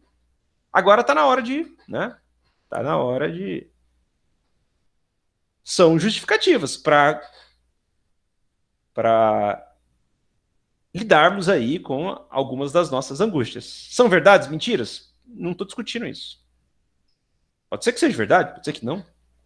Né? Pode ser que o Deus seja o Deus da tribo indígena X, pode ser que seja o hinduísta, pode ser que Deus não exista. Não é o ponto. O ponto é que esses mecanismos são muitas vezes reconfortantes. E aí, acho que nós estamos falando de reforma agrária, mais uma vez, é o que eu venho debatendo nesse nosso bate-papo. A gente tem que olhar, eu já comentei isso várias vezes, e reforço, a gente tem que olhar com um pouco mais de cuidado os movimentos negacionistas. Eles não são tão absurdos assim. O que eu quero dizer é o seguinte, logicamente eles são muito frágeis. Vocês estão vendo o caso dos Estados Unidos. O que está acontecendo com os Estados Unidos hoje? O Covid está aumentando ou está diminuindo? Está faltando ou está sobrando vacina? O que está acontecendo com os Estados Unidos hoje? Tá sobrando vacina porque o pessoal não quer vacinar. E o que está acontecendo com os casos da variante Delta nos Estados Unidos recentemente, essa semana agora? As últimas 2 semanas. Oi? Tá crescendo de novo os casos. Tá crescendo de novo. Sobrando vacina nos Estados Unidos, diferente da gente aqui, que ainda estamos numa corrida por vacina, sobrando vacina, e parte da população não quer vacinar. Sem contar que lá também a obrigação de usar máscara, eles deixam por opção de cada estabelecimento, né? Sim, fora essa flexibilização. E aí entra outro aspecto muito doido. Por exemplo, eu vi uma matéria agora essa semana, 50% dos republicanos disseram que não vão tomar vacina. 20% dos democratas disseram que não vão tomar vacina. 80% vão. 50% dos republicanos falaram, não vamos tomar vacina. Não vamos tomar vacina por Covid. 50% dos republicanos, se a gente considerar que o país é dividido, daria o quê? Pelo menos 25% da população dos Estados Unidos. Estão estagnados no processo de vacinação. Então, e esse movimento negacionista, ele é muito sofisticado. Muito, claro, toda campanha de fake news, essas coisas todas, né? Mas muito numa questão que a gente fala dessa dimensão psíquica.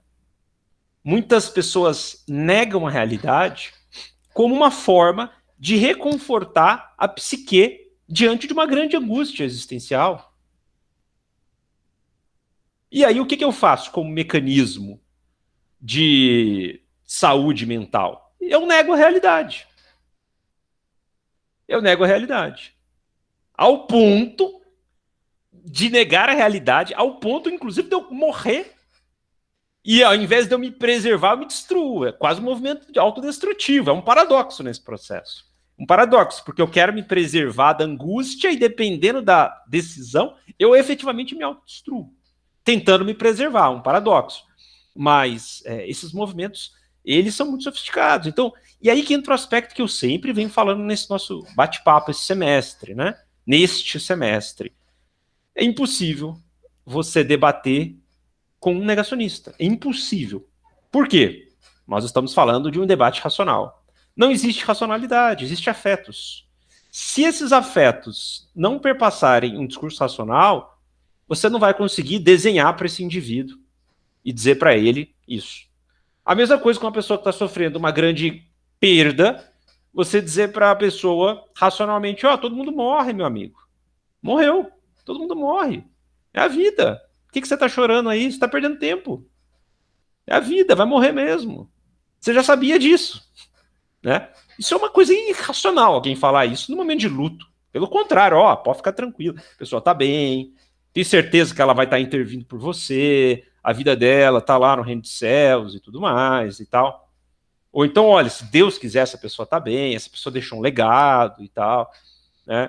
São essas nossas amuletas ali e tal. Claro que se vocês perguntarem no meu íntimo no que eu acredito, vocês podem ter certeza que eu acredito em instâncias divinas, eu não estou sendo irônico.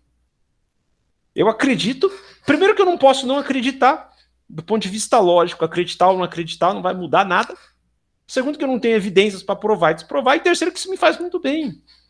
Acreditar em algo me faz muito bem, muito bem. E eu não estou sendo irônico, me faz muito bem. Eu sou mais feliz, acreditando. Eu acredito mesmo, não estou sendo irônico, eu acredito. Então veja como é fácil.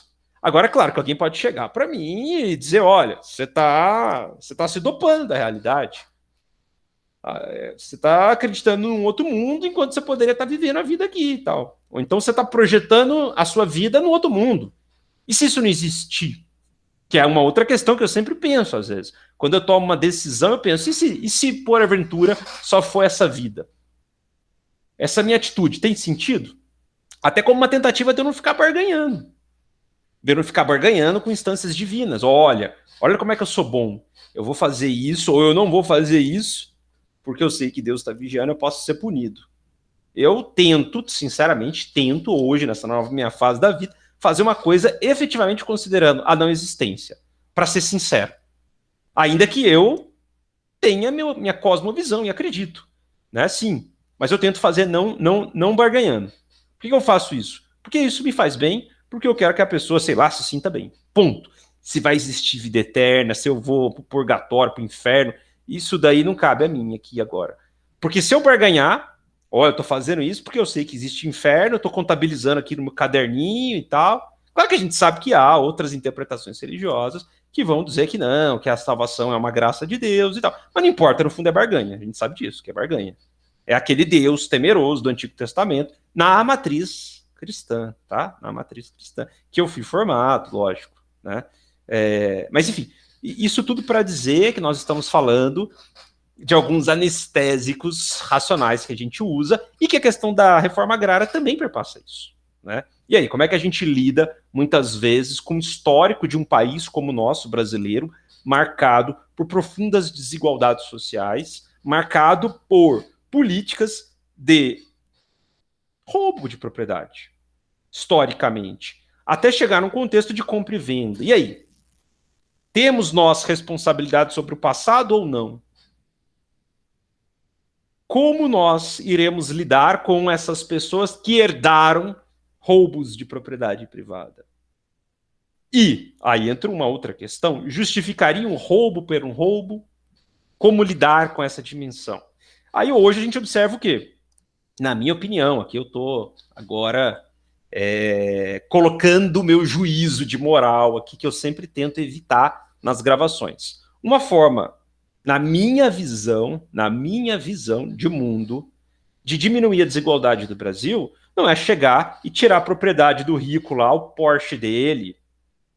É um caminho, mas eu acho que isso poderia causar uma guerra civil. Eu penso que o processo menos doloroso não é tirar o Porsche do rico. O rico tem direito de ter o Porsche dele, mas é modificar o sistema tributário do nosso país. E principalmente o conceito de herança. Esse é um ponto, não é a minha ideia, não sou revolucionário, esse é um ponto de liberais, inclusive. Ora, qual que é a lógica da herança? O que a herança justifica do ponto de vista de meritocracia? Nada. O que a herança justifica do fruto do esforço do trabalho numa visão protestante? Nada. Então como é que a gente pode viver num país em que a gente tem um sistema que basicamente não tributa em cima de herança? Como é que a gente favorece um discurso liberal de condições de oportunidades iguais, sendo que nós temos uma herança e grupos têm privilégios? Se você comprou teu carro, ok. Perfeito. É teu. Agora, por que a gente não pode pensar num sistema tributário para um dia que você vir a falecer, teu filho pode receber um percentual do carro? Claro. Mas não o carro todo. E aí a gente criaria um sistema meritocrático fundado numa ideia de tributação e redistribuição. Mas essa ideia é um absurdo. Aí eu pergunto para vocês, como é que funciona a tributação de herança em países nórdicos? Será que os países nórdicos têm um sistema tributário igual ao nosso ou o sistema tributário deles é exatamente isso que eu estou falando? Como é que funciona o sistema de tributação e imposto de renda nos Estados Unidos? Será que o rico, que mesmo assim, um país muito desigual, igual aos Estados Unidos, paga tão pouco imposto como um pobre no Brasil? E aí é uma questão de política pública. De política, logicamente. A gente poderia repensar o conceito de terra e, muitas vezes, de reforma agrária, um processo de tributação. Sem tirar daquele que tem. Mas pensando que aquele que está herdando, qual que é a justificativa? E eu pergunto para vocês podem me dizer, qual que é a justificativa do ponto de vista meritocrático, do ponto de vista liberal, para que, por exemplo, sei lá, o Felipe herde uma fazenda avaliada em 50 milhões do pai dele, sendo que o Felipe passou a faculdade inteira lá na Florestinha, da que a gente sabe o que acontece na Florestinha. Não tem Florestinha direito, né? Na UFSJ, lá com os meninos lá, né? Acendendo cigarrinho de palha. E aí ele termina a graduação dele, o Matheus fez iniciação científica, ralou pra caramba, herdou um patrimôniozinho do pai dele, o Felipe não fez absolutamente nada, gastou 9 anos para formar, fez Enem de novo e herdou uma fazenda de 50 milhões. Eu pergunto, do ponto de vista liberal, cadê o mérito?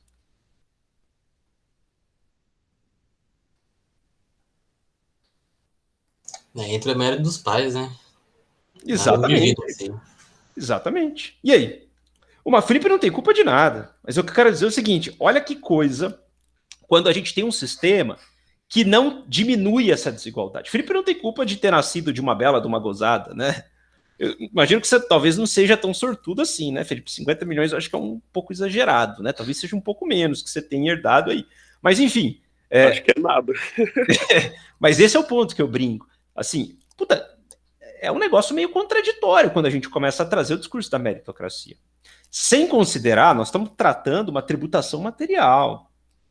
Sem considerar, na aula de administração, inclusive, eu fiz uma das aulas que eu mostrei as diversas formas de capital. Temos o capital econômico. Nós estamos falando só do capital econômico. Mas e o capital cultural, o capital simbólico, o capital social que o Felipe, por exemplo, vai herdar? E a agenda de contatos que o Felipe vai herdar quando ele formar? Mesmo o governo tributando. E o clube que o Felipe frequenta com o filho do prefeito, com o filho do governador, jogando tênis, tomando cerveja, ou indo lá no final de semana acendendo o cigarrinho da palha com o filho do prefeito, que provavelmente vai entrar na política. E o capital cultural que o Felipe vai ter viajando todo ano para fora do país, fazendo curso de idiomas fora do país. Onde que entra essa contabilidade? E o capital simbólico que o Felipe vai ter de morar no bairro mais rico da cidade e não vivenciar a vergonha de falar que mora numa comunidade. Vergonha que eu digo, não estou dizendo que quem mora em comunidade tem vergonha, mas eu estou dizendo que tem pessoas que, dependendo de onde moram, comprometem, inclusive, um relacionamento. Porque eu acho um absurdo, mas não importa. Sabe disso. Dependendo de onde mora, na hora de falar o endereço, o entregador de sanduíche não leva. Ou pizza. Ou, dependendo de onde mora, não consegue nenhum emprego. Isso acontece demais. Que é o capital simbólico. Mas aí o Felipe mora no bairro nobre da cidade, todo mundo sabe, o motorista chega tranquilo lá. Ou seja, a grana é uma única dimensão. Ela não é exclusiva no sucesso. Quando a gente fala de capital cultural, a gente está falando de todo um processo formativo e educacional. Quando a gente fala de capital social, a gente está falando de uma rede de contatos herdada que uma pessoa pobre, mesmo batalhando, ela não tem. Ela vai ter que construir.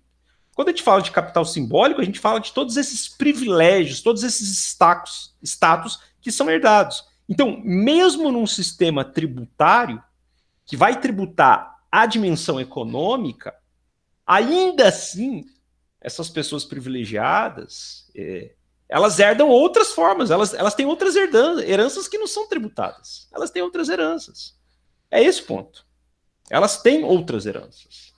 Então, essa é uma dimensão bastante simbólica, não, que ilustra ainda mais um sistema desigual. Por isso que, mesmo tributando as questões econômicas, aquelas pessoas que às vezes a gente fala, né? Pô, o pobre ganhou lá e perdeu tudo num dia. Claro que perdeu. Jogador de futebol, ganhadores da Mega Sena, que a gente sempre comenta, 80% deles perdem tudo em 10 anos. 10 anos pós-término. Só vê jogador de futebol. O que acontece com o jogador de futebol quando aposenta? A maioria dos caras quebram. Porque o cara herdou um capital, ele conquistou um capital econômico muito grande, mas esse capital econômico não veio acompanhado de um capital social, do capital cultural, do capital simbólico. O dinheiro do cara evapora, derrete. E é o que mais acontece na nossa população. É o que mais acontece. E só um adendo aqui, nós estamos viajando falando de propriedade. Eu moro no condomínio, aqui em Sete Lagoas, já falei isso para vocês. Tá? Eu tenho alguns vizinhos aqui que estão quase perdendo a casa. Perdendo a casa construída. Casas que passam de 1 milhão. Por quê? Fizeram financiamentos. Fizeram financiamentos com contratos pautados em indicadores como o IGPM, que até 2018, 2019 gerava em 5, 7% ao ano. O IGPM ano passado bateu 25% e esse ano já bateu 15%. Um acumulado de 35%, eu comentei mais cedo com vocês. O cara financiou, por exemplo, um lote de 200 mil. O cara está devendo agora 200 mil vezes 35%. Ou seja, o cara está devendo 270 mil reais. O cara foi pagando as parcelas dele, deve mais do que antes. E aí, no ano que vem, se tiver um IGPM de 10%, é 10% em cima de 270 mil. É impagável. Dívida de cartão de crédito. Impagável.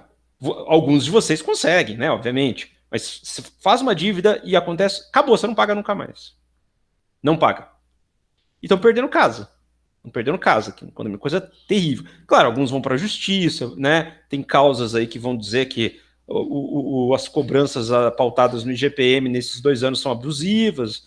E aí vai depender do juiz, mas imagina a grana que não vai uma brincadeira dessa. Se fuderam, com todo respeito à expressão da palavra. E aí a gente pode perguntar, né? Às vezes você tem a grana, mas e a questão do capital cultural? E o que é o capital cultural? É o acesso à informação, é a capacidade de ter contato com juiz, com juiz não, com advogado, com uma figura que trabalha no setor financeiro. Qual que é a sua rede de contatos? Essa é uma diferença muito grande. Quem tem rede de contato, quando compra um imóvel desse, liga para um escritório de advocacia, por exemplo. O escritório de advocacia está acostumado com esse tipo de cláusula, fala, ó, isso aqui é fria, você vai tomar ferro.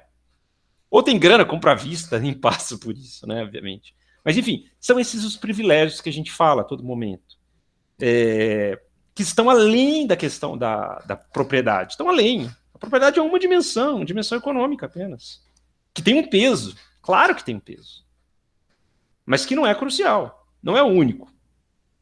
Não é o único peso que ilustra as questões da competição que estamos inseridos.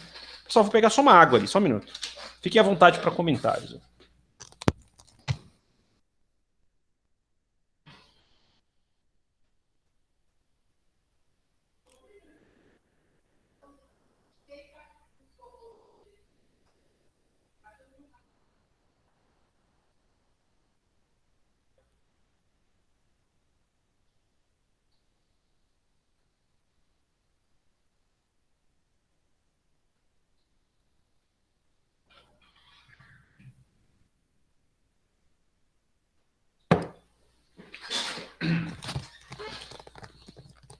E aí, pessoal? Fique à vontade aí para comentários, observações.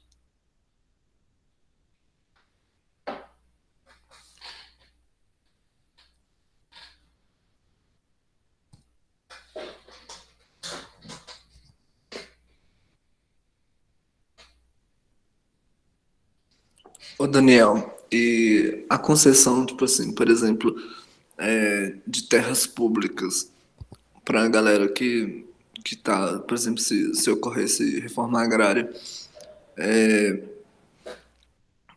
seria viável ou só se trata de terras privadas? Sim, então, o que tem acontecido muito? Por exemplo, uma família ocupa uma terra não produtiva, tá? Tá lá. Aí o proprietário, depois de um ano, solicita a reapropriação de terra, de posse. Vai para a justiça. A justiça pode passar o trator e arrancar a família, ou a justiça pode conceder aquela terra para aquela família e indenizar o produtor. Entendeu? Geralmente são esses os procedimentos muito comuns. E aí, quando acontece isso, da justiça indenizar o produtor e conceder aquela terra, aquela família garante o direito, e aí tem um aspecto legal, garante o direito de registrar o nome dela, aquela terra. Né? Então, esse é um trâmite utilizado. O outro trâmite utilizado foi o que o INCRA fez. O INCRA usava as terras do governo, norte do país, e doava para as pessoas. Então, por exemplo, o Hernani trabalhava com isso. O que o Hernani fazia na região norte? Tinha uma família de produtor que entrava na fila e ganhava uma terra. E aí o Hernani, como agrônomo, ia lá, desmatava tudo e tentava incentivar esse produtor para cultivar lá. Falava que o cara não conseguia fazer nada. O cara ficava plantando mandioca. Ele não conseguia. Tinha tecnologia na época, tinha crédito, não tinha nada. O cara desmatava lá e ficava lá na rede. Ele falava que era isso. O grande problema das terras, pelo menos em Minas Gerais, a gente fez um mapeamento das terras do movimento do MST em Minas, são terras extremamente improdutivas. Falta água, falta assistência técnica, falta acesso a crédito. E aí vira muitas vezes, em alguns casos, o mercado de compra e venda mesmo, né? É muito complicado. Tem um assentamento perto aqui de Sete Lagoas, em Jequitibá, acho que são 20 e poucas famílias. Eu tenho um colega de vocês que foi lá, fez um trabalho e tudo, eles vivem da pecuária, eles não têm água. Como é que você vai produzir sem água? E esse é um dos principais problemas em Minas Gerais. Estou pegando a realidade de Minas. Grande parte dos assentamentos de reforma agrária tem água. Então é muito complicado. É muito complicado. A terra em si não significa nada se você não tem conhecimento, se você não tem acesso ao crédito, se você não tem assistência técnica. Então, esse é um problema muito, muito grande que a gente observa. E fora que é um trabalho muito improdutivo. Muito improdutivo. Você trabalhar no campo é um trabalho desgastante e improdutivo, né? Então, é uma situação complicada. Por isso que a gente tá, quando eu comentei esses casos aí de grandes nações, né? Primeiro, que não é qualquer terra que se dava, eram terras produtivas e com suporte ainda por cima. Então, na estrutura que nós observamos, é uma situação bastante complicada. Simplesmente a terra não significa muita coisa, né? E a gente tem uma situação agravante que é exatamente essa dimensão do avanço da produção da monocultura no país, que tem um peso econômico muito grande. Lembrando que essas figuras estão onde? Os grandes produtores, eles são representados por quem? Na política. Pela bancada ruralista. Ninguém é bobo. Ninguém é bobo. Bobo é você que acha que ele é bobo, né? Ninguém é bobo. Então são grupos que se articulam, que são fortes, que possuem lobby, que possuem e lutam por legislações que atendam aos seus interesses. São grupos que estão na política, não são neutros, nunca foram. Que estão literalmente na política, atendendo aos seus interesses, logicamente, né? Se é certo ou errado, eu não estou entrando nesse mérito. Eles não são bobo. Como é que a música toca? A política que rege o país, os países. Então, a gente detém terra e a gente está na política. Fato interessante, que eu sempre gosto de brincar, né, com meus amigos de esquerda, eu sempre falo com eles. No governo da Dilma, quem que era a ministra da Agricultura no governo da Dilma? Vocês lembram? Ó, dá para roubar, hein? Vocês podem olhar na internet aí. Quem que era a ministra da Agricultura?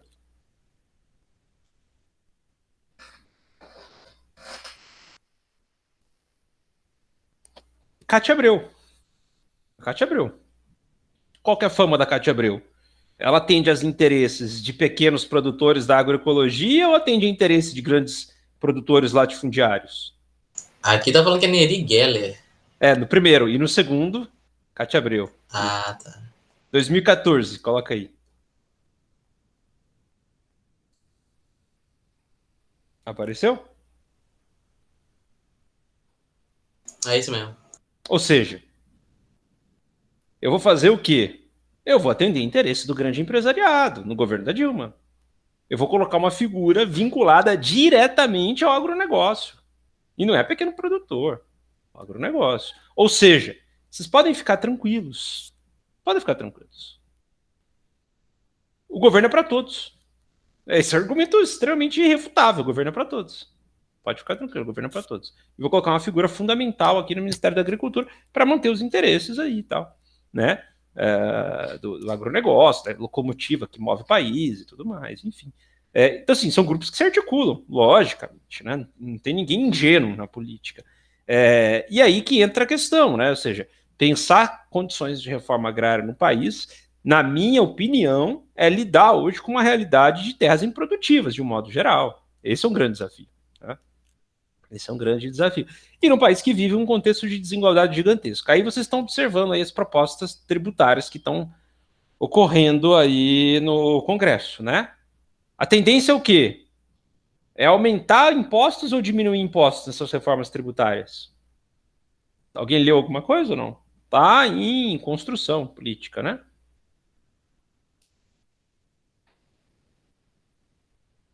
Alguém viu ou não?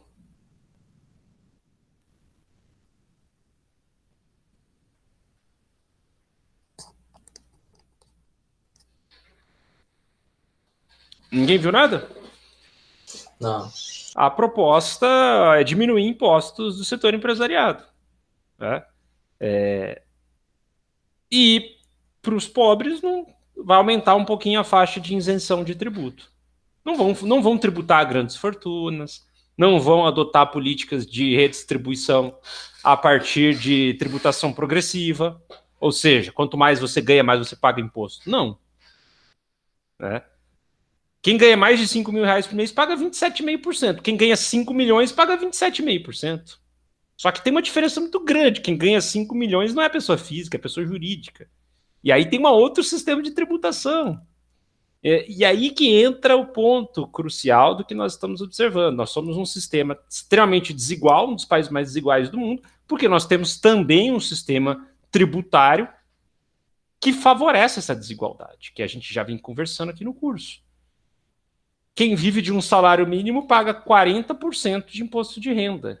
Quem vive de um salário mínimo não declara imposto de renda, é isento no imposto de renda, só que paga 40% de imposto de renda, ou melhor, de imposto, né? De imposto de renda não, de imposto na sua renda, porque paga tributação indireta para tudo. 40% de imposto. Coisa que um rico não paga 9, 10% de imposto sobre a fortuna dele. Primeiro que ele ganha muito, primeiro que os custos, segundo porque os custos que ele ganha são diluídos no montante, e terceiro porque ele tem vários incentivos fiscais, que é uma coisa muito louca. Ou não, né? O que é uma coisa importante, porque são os ricos que geram empregos no país e que merecem isso tudo. Mais uma vez, aí, visões de mundos distintas sobre questões que perpassam essas questões políticas, tributárias e questões de desigualdades no nosso país.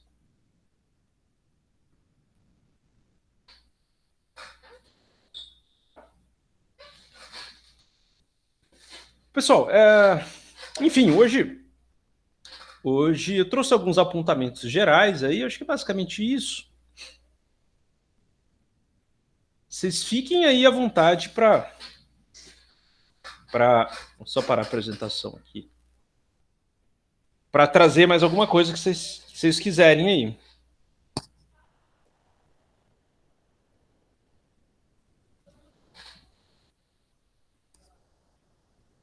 Mais alguma coisa, gente?